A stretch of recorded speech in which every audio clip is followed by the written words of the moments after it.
Sebelum melanjutkan, jangan lupa subscribe dulu. Terima kasih. Bab 204, Victoria menjadi wakil presiden lagi. Faktanya, Hailey telah menelepon Jordan 2 kali dalam 2 hari terakhir. Namun, Jordan telah berada di laut selama 2 hari terakhir, jadi tidak ada sinyal yang diterima telepon selulernya. Gates cukup aneh karena telah meminjamkan kapal pesiar itu kepada Jordan tanpa memberitahukan dia kata sandi Wi-Fi di kapal itu. Oleh karena itu, Hailey tidak dapat menghubungi Jordan melalui telepon selulernya. Jordan tiba-tiba menerima sebuah pesan teks. Apakah Anda di sana? Apakah nyaman bagi Anda untuk menjawab panggilan? Setelah melihat teks itu, Jordan memakai sepatunya dan berpura-pura pergi ke kamar kecil. Ketika dia sampai di kamar mandi, dia menjawab, "Ada apa?" Hailey membalas teleponnya dengan sangat cepat. "Di mana kamu sekarang?" tanya Hailey segera. "Tokyo," jawab Jordan jujur tanpa menyembunyikan apapun. Hailey terkejut mendengar jawabannya. "Kamu pergi ke Tokyo bersama Victoria. Apakah kamu makan malam bersama Bill Gates?" "Ya, kenapa?" Jordan tahu bahwa Hailey pasti cemburu karena taipan superkaya seperti Bill Gates adalah favoritnya. Keluarga Camden sudah menjadi keluarga terpandang di Orlando, dan Hailey sudah menikahi Chaiden Husli yang kaya raya, tetapi dia masih belum cukup bugar untuk bergaul dengan orang seperti Bill Gates. Hailey bertanya, "Bukankah Victoria sudah putus denganmu?" Jordan tertawa dan berkata, "Mengapa dia memulai putus tanpa alasan?" Hailey berkata, "Jangan terlalu percaya diri, Jordan. Jika Russell ingin menikahi Victoria, dia pasti akan memilihnya daripada kamu. Yah, wanita manapun akan melakukannya. Apakah kamu ke Tokyo untuk menonton Olimpiade? Kurasa dia akan mencampakkanmu di akhir Olimpiade. Perjalanan ini mungkin dimaksudkan sebagai kompensasi karena mencampakkanmu." Jika Hailey berada di posisi Victoria, dia akan memilih Russell dan putus dengan Jordan. Untuk menebusnya kepada Jordan, dia bahkan mungkin mengajaknya jalan-jalan ke luar negeri bersama dan menikmati liburan sebelum melakukannya. Wanita tentara bayaran semuanya egois. Jordan tidak bisa menahan diri untuk tidak mencibir, "Terima kasih atas perhatianmu, tetapi kamu tidak perlu khawatir tentang Victoria dan aku. Jika tidak ada yang lain, aku akan menutup telepon." Jordan langsung menutup telepon. "Dasar si idiot, Jordan." Hailey sangat marah. Ia yakin Hailey telah melilitkan Jordan di jarinya, sama seperti ia melilitkan Jordan di jarinya di masa lalu. Dia bukan wanita baik, jadi dia memutuskan bahwa semua wanita lain di dunia sama seperti dirinya. Oleh karena itu, Hailey menelepon suaminya, Chaiden, dan berkata, "Suamiku, aku ingin pergi ke Tokyo untuk menonton Olimpiade." Pukul 12 siang, di Hotel Aman Tokyo.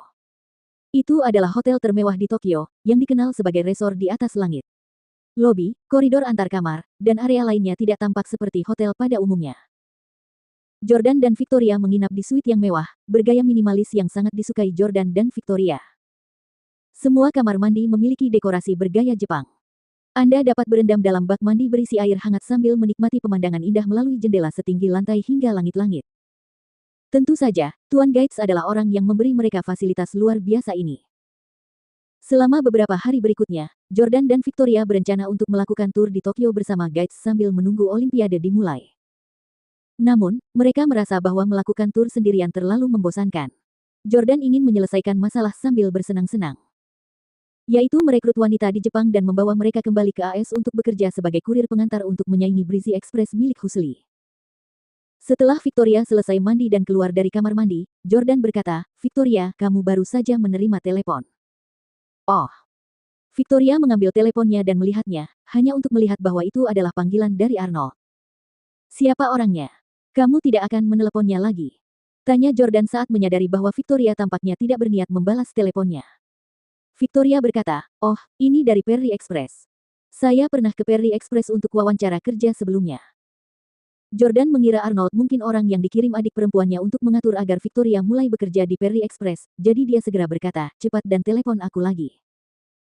Victoria menggelengkan kepalanya dan berkata, "Saya pernah melamar posisi manajer departemen sebelumnya, tetapi mereka menolak untuk mempekerjakan saya, jadi saya tidak ingin melamar pekerjaan di perusahaan itu lagi." Faktanya, alasan paling utama mengapa Victoria tidak ingin pergi ke Perry Express adalah Arnold, yang selalu menaruh dendam padanya. Jordan tidak menyadari hal itu, jadi dia semakin yakin, Perry Express adalah perusahaan yang cukup bagus. Mereka sekarang memiliki presiden baru, dan saya pikir mereka akan bekerja dengan baik di masa mendatang. Pertimbangkan perusahaan ini.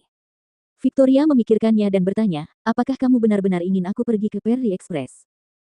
Jordan mengangguk. Tentu saja, dia ingin Victoria bekerja di Perry Express. Dia telah mengakuisisi seluruh perusahaan untuknya. Dia hanya menunggu Victoria untuk memangku jabatan itu. Kalau begitu, biar aku yang bertanya padanya. Victoria mengangkat teleponnya dan menelepon Arnold kembali. Tuan Decker, maaf, saya baru saja mandi dan tidak mendengar telepon saya berdering. Sudah sangat larut. Apakah ada sesuatu yang penting? Tanya Victoria dengan sopan. Arnold sangat gembira menerima telepon darinya. Kabar baik, kabar baik. Victoria, kamu dapat mulai bekerja untuk Perry Express sebagai wakil CEO sekaligus sekretaris Dewan Direksi. Apa? Saya bisa mulai bekerja sebagai wakil CEO sekaligus sekretaris Dewan Direksi Perry Express. Victoria benar-benar tercengang. Meski sudah menduga Arnold akan menawarinya peran di Perry Express, dia tidak menyangka akan diberi posisi wakil CEO. Victoria bertanya dengan kaget, itu tidak mungkin benar, bukan? Aku butuh persetujuan dari CEO perusahaan yang baru diangkat sebelum aku bisa menjadi wakil CEO, kan? Apa kau sudah memberitahuku pada wanita muda yang baru diangkat menjadi CEO? Bahkan, pada rapat dewan yang baru saja diadakan Perry Express, adik perempuan Jordan memutuskan untuk menunjuk Victoria sebagai wakil CEO. Masalah ini sama sekali tidak ada hubungannya dengan Arnold. Namun, Arnold berkata, ya, saya berinisiatif untuk memperkenalkan Anda kepada CEO baru kami, Nona Audrey. Secara kebetulan, Nona Audrey juga menginginkan seorang wanita yang mandiri dan cakap seperti dia untuk membantunya. Jadi, saya langsung merekomendasikan Anda. Victoria, agar Anda bisa langsung menjadi wakil CEO, saya sudah berusaha keras dan memohon kepada Nona Audrey sejak lama.